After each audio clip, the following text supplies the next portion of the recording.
The process of the show was, I got called for an audition. The breakdown of the character was a guy, a young rookie homicide detective named Clive Babineau, who's a mix between Shaft, Cleavon Little, and Jordan Peele. And so my research was watching a lot of Richard Roundtree, Blazing Saddles, and a lot of Key and Peele, and kind of just giving my interpretation of a fusion of those three characters, and went through the audition process, which was it was an adventure, and just was blessed that it worked out for me.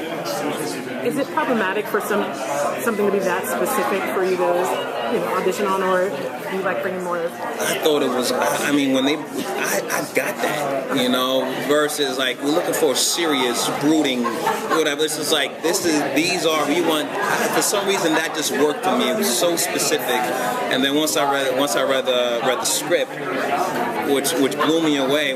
Just completely blew me away. It was. I would just, I was like, it made me comfortable, and it just gave me clarity in terms of where to go with the character.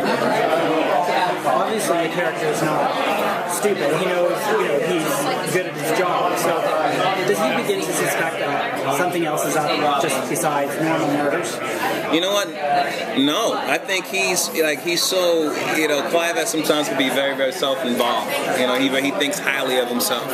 So, once he buys into her having, her visions are passed off to him as being these psychic powers, and he runs with it. He goes, whatever it takes to help me get my first collar. He's pretty desperate, and that's why he goes with it, and when those visions start to come to fruition,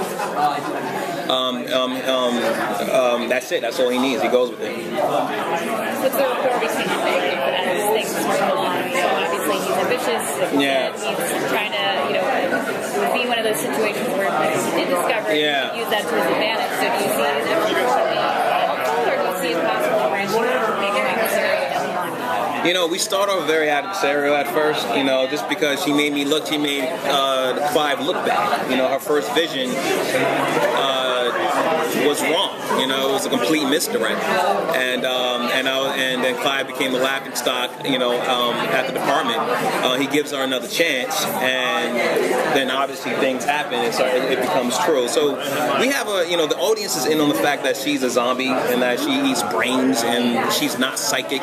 So the banter, the fact that I don't know that leads to fun banter back and forth. The audience knows, the audience is in on the joke. I'm not,